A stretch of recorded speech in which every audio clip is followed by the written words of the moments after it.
नमस्कार विद्यार्थी मैत्रिणींनो, स्वागत आहे आपलं लॉजिकल जीके या मराठी यूट्यूब प्लॅटफॉर्मवरती। तर काल संध्याकाळपासून सगळ्यांना मेल यायला सुरुवात झालेली आहे।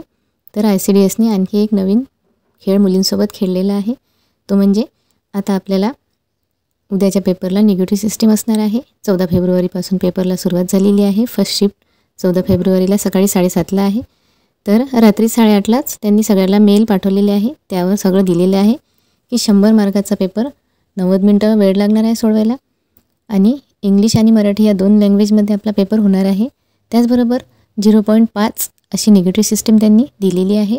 म्हणजे जर आपले 2 प्रश्न चुकले असतील तर ते 2 प्रश्नाचे 4 मार्क्स जातीलच, त्याला आणखी एक मार्क जाईल, म्हणजे 5 आपले मार्क काटले जातील।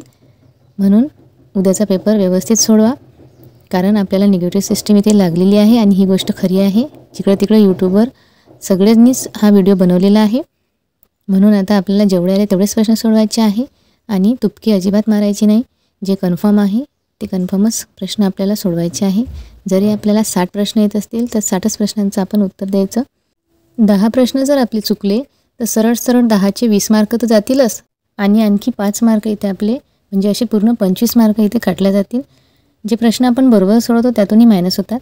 म्हणून अजिबात आपल्याला इथे निगेटिव्ह मारायचे नाही। जेवढे आले कन्फर्म तेवढेच इथं मारायचे आहे, कारण तुपके आता अजिबात चालणार नाही। याआधी ICDS या एक्झाममध्ये कधीही निगेटिव्ह सिस्टीम लागू झाली नव्हती। या वर्षीपासूनच TCSने ही सिस्टीम चालू केलेली आहे, कारण यावर्षी खूप जास्त फॉर्म पडलेले आहे। मुलींना सेंटरसुद्धा खूप दूर दिलेले आहे। त्यामुळं तर शक्यतो तुम्ही कन्फर्म जे उत्तर आहे तेच मारा, कारण ICDSला आता निगेटिव्ह सिस्टीम सुरू झालेली आहे आणि ही गोष्ट खरी आहे हे आपल्याला मान्य करावीच लागेल आणि त्यानुसार आता समोर आपल्याला पेपर सोडावा लागेल।